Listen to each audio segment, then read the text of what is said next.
ಒಳಗಡೆ ಆ ತರ ವಾಷರ್ ಬಿದ್ದಿರುತ್ತೆ.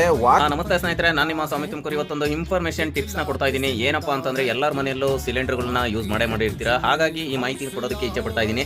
ಹೊಸ ಸಿಲಿಂಡರ್ಗಳು ಒಂದ್ ಕಡೆಯಿಂದ ಒಂದ್ ಕಡೆ ತಗೊಂಬಂದಾದ್ಮೇಲೆ ನೀವು ಹೊಸ ಸಿಲಿಂಡರ್ನ ಕ್ಯಾಪನ್ನ ಓಪನ್ ಮಾಡ್ತೀರಾ. ಓಪನ್ ಮಾಡೋದ್ಮೇಲೆ ಜಸ್ಟ್ ಇದ್ರೊಳಗಡೆ ಇರ್ತಕ್ಕಂಥ ಡಸ್ಟ್ನ ಒಂದ್ಸತಿ ನೋಡಿ.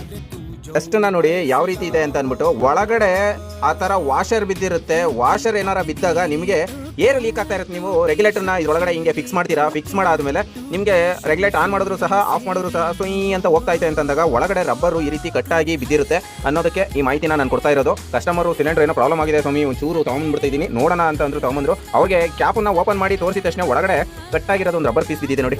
ಈ ಥರ ಸಣ್ಣ ಕೆಲಸಗಳು ತುಂಬ ಅಪಾಯಕ್ಕೆ ಕಾರಣಗಳಾಗ್ತವೆ ಅನ್ನೋದಕ್ಕೆ ಇಚ್ಛೆ ಪಡ್ತೀನಿ. ಈ ಮಾಹಿತಿನ ತಪ್ಪದೆ ಎಲ್ಲ ಮನೆಯಲ್ಲಿ ಬಳಸುವಂತಹ ಹೆಣ್ಣು ಮಕ್ಕಳಾಗಲಿ ಗಂಡು ಮಕ್ಕಳಾಗಲಿ ಈ ಮಾಹಿತಿನ ತಪ್ಪದೆ ಶೇರ್ ಮಾಡಿ. ಯಾಕೆಂದರೆ ರಬ್ಬರ್ ಪೀಸ್ ಬಿದ್ದಿರೋದ್ರಿಂದ ಎಷ್ಟೋ ಮನೆಯಲ್ಲಿ ಗ್ಯಾಸ್ ಲೀಕ್ ಆಗ್ತಾ ಇದೆ ಅಂತ ಅಂದ್ಬಿಟ್ಟು ಇದು ಮಾಡ್ತಾರೆ ನೋಡಿ. ರಬ್ಬರು ಕಟ್ಟಾಗಿರೋದು ಹೊಸದೇನೆ, ಆಲ್ರೆಡಿ ತುಂಬ ವೆಯ್ಟ್ ಇದೆ.